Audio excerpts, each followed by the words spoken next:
Well, good afternoon. Today my topic is neck imaging regarding CT and MR. First of all, I'd like to thank the organizing committee of the SAARC Congress of Radiology to give me the opportunity to speak here. So I have time constraints, so I'd like to start my topic straight. Nothing to disclose. My objectives will be reviewing the neck anatomy, identification of different neck pathologies in relation to the neck spaces, and demonstration of typical imaging finding of fusion lesion. I tried to make this presentation as simple as possible. I'm sorry if there is any head neck radiologist, he can have a cup of coffee or fresh air outside. This is only for general radiologists. Neck imaging guidelines is detailedly described in the internet. You can find there in neck imaging guideline version 7.0, which is effective from 16 February 2015.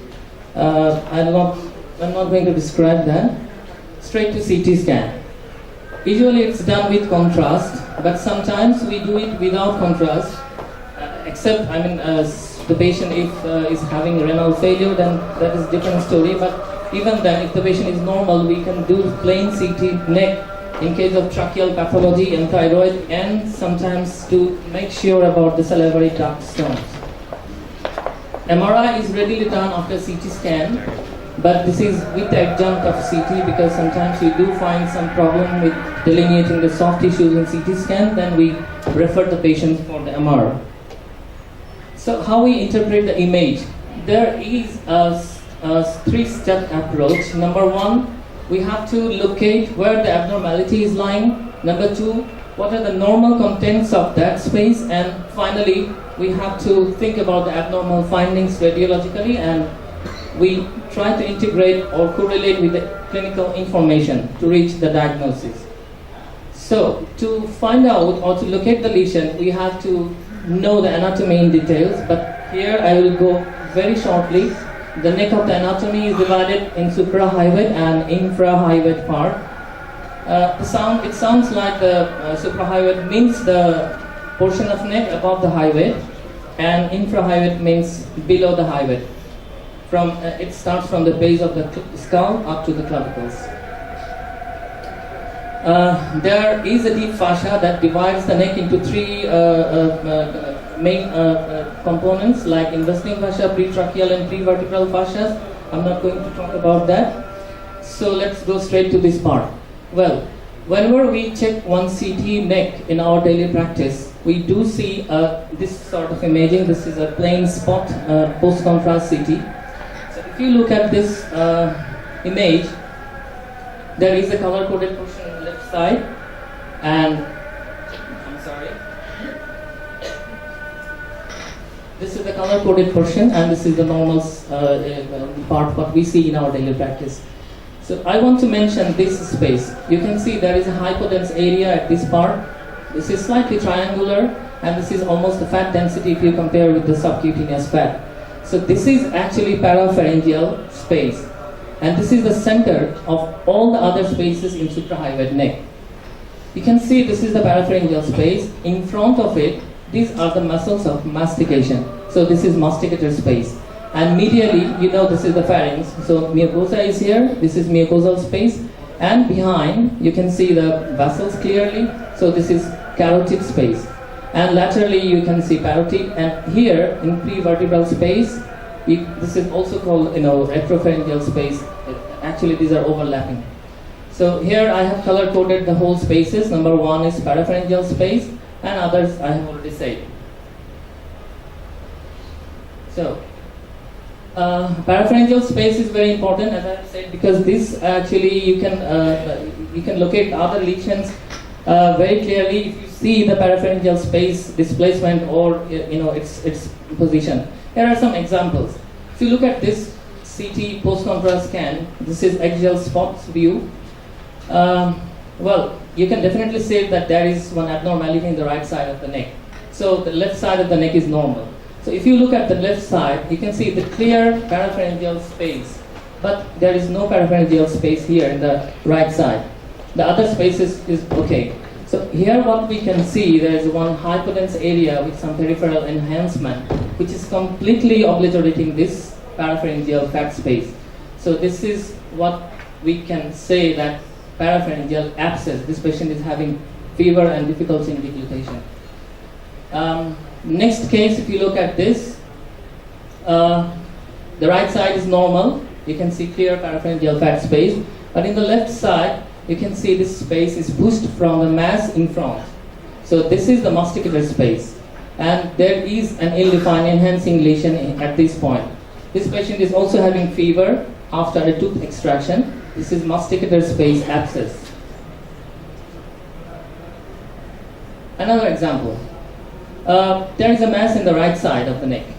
You can see this is the mass, which is displacing the parapharyngeal fat anteriorly. So the space which is lying posterior to the parapharyngeal space is the carotid space. So this is a lesion which is arising in carotid space. Of course, you can see the splaying of the carotid arteries and internal jugular vein as well. So this is a carotid space lesion. This is actually a vagal neurofibroma. Well, this one has nothing to do with parapharyngeal space, but I have put this image just to show you that this is a very common lesion, what we find in nasopharynx. Definitely the abnormality is in the left side and right side is normal. This is the fossa of Rosenmoller, and there is an enhancing lesion here, and anything arising from fossa of Rosenmoller is nasopharyngeal carcinoma, as we all know. This is another patient. There is a right side with nasopharyngeal carcinoma at the same region. Excuse me. Well, we all know that the giraffe has the longest neck, but I'm not sure how many of you know about the number of cervical vertebrae it has. Well, I better give you some options. 70, 17, 7, who cares? Anyway, so I'm sorry, I don't have any X-ray for that neck, but this is the graphical representation.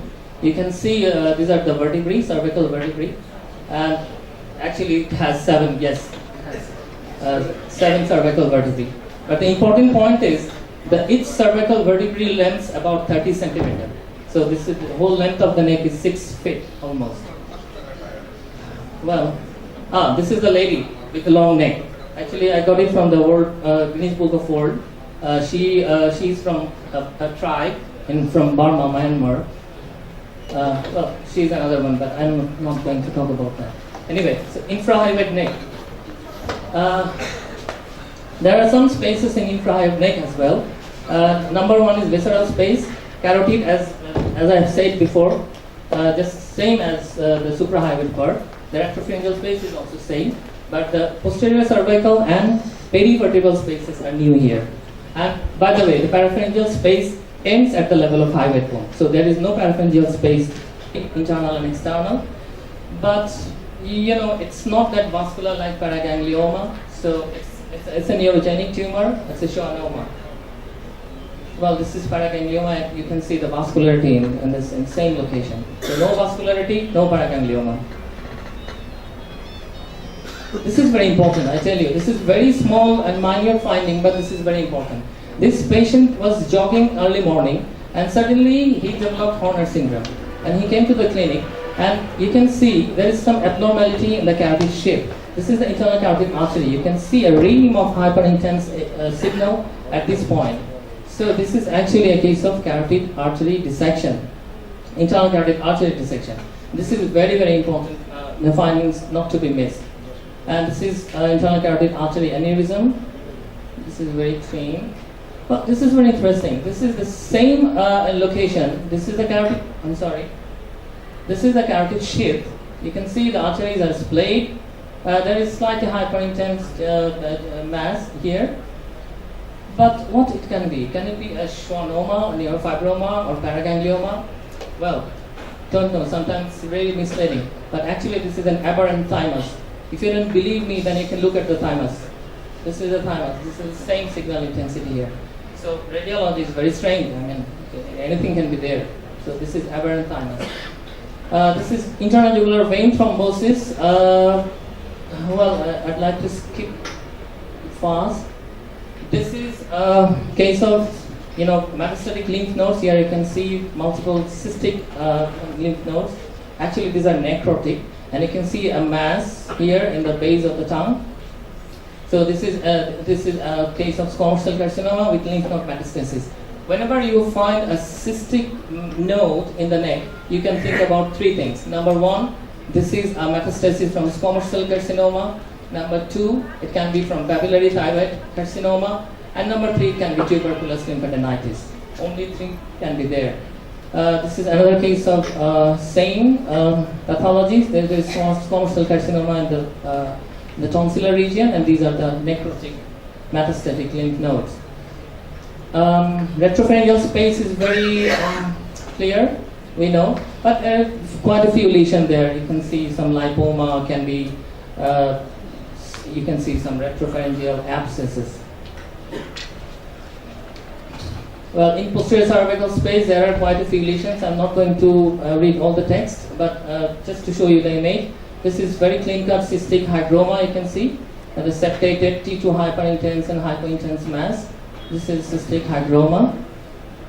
Well, this is third bronchial cleft cyst, but if you ask me how to differentiate from second to third, I don't know, because this is very difficult. Only theory can say that third bronchial cyst usually lies behind the carotid sheath, but this is third bronchial cyst. I don't see if this is behind, this is lateral. Well, this is a case of lymphoma. You can see so many lymph nodes in the neck. This is perivertebral space, the last space. I'm going to finish shortly. Well, this is the sarcoma in the perivertebral muscles.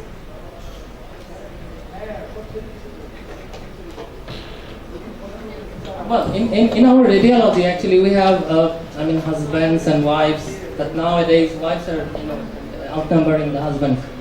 But if you think that you are the head of the family, then what is a wife? Wife is the neck, and which can turn the head anywhere. So you should be very, very careful. So the take-home messages are: try to understand your wife if you think you are the head of the family, and try to synchronize your wish and movement. Otherwise, you have to sacrifice. Nothing to do. Well, but the take-home messages are: check the clinical findings and talk to the clinician. Try to find the epicenter of the lesion, correlate the imaging findings and clinical information, and in case of difficulty, call a friend. Well, I'm here. And references, I have collected all this from internet. Thank you very much. Thank you.